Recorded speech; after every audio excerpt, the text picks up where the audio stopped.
कोकणीपेक्षा ताकाची कढी गरमीमध्ये तर खूप जास्त उपयुक्त. हे बघा, मी इथे 1 लिटर ताक घेतलेलं आहे.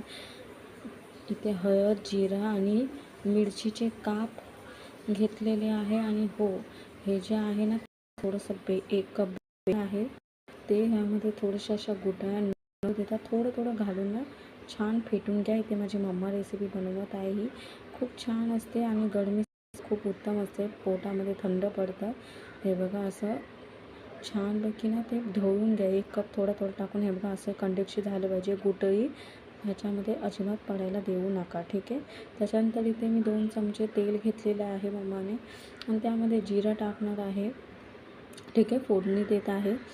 आणि ह्याच्यामध्ये तुम्ही ना कसं पातळ घट्ट पण होते ही आणि पातळ पण होते. जेवढं पाणी घालाल तेवढी ही पातळ होते आणि नंतर ती घट्ट होते, ठीक आहे.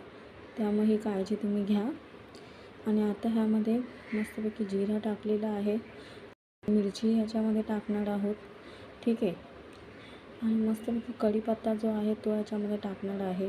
आणि असं जरा फोडणी जी आहे ना ती भाजून घ्या छान अशी, ठीक आहे. आणि त्याच्यानंतरच जे आपण ताकाचं बनवलं होतं, ताकामध्ये बेसन टाकून जे फेटून घेतलं होतं ना ते यामध्ये ओतायचं आहे, ठीक आहे. आणि त्याच्यानंतर ही हळदी पण आहे. आणि त्याच्यानंतर थोडंसं पाणी त्याच्यात घाला. थोडं एकदा उकळी येऊ द्या आणि थोडं पाणी घाला. जेवढं तुम्हाला हवं तुम्ही तेवढं कमी जास्त करू शकता. जर घट्ट हवी असेल तर कमी पाणी घाला. जर तुम्हाला पातळ हवी असेल तर तुम्ही पाणी घालू शकता. आणि त्याच्यानंतर मीठ टाकायचं आहे.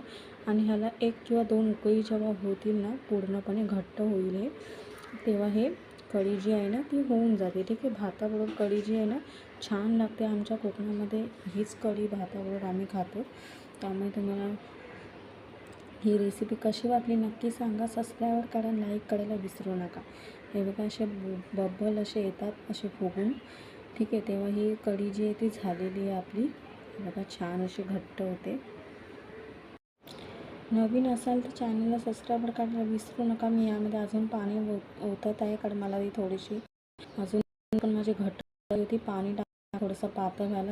जसं वाफवतो ना कसं घट्ट जातं, चवीला टेस्ट नंतर आपली तयार आहे. हे बघा, अशी होते ही घट्ट होत जाते.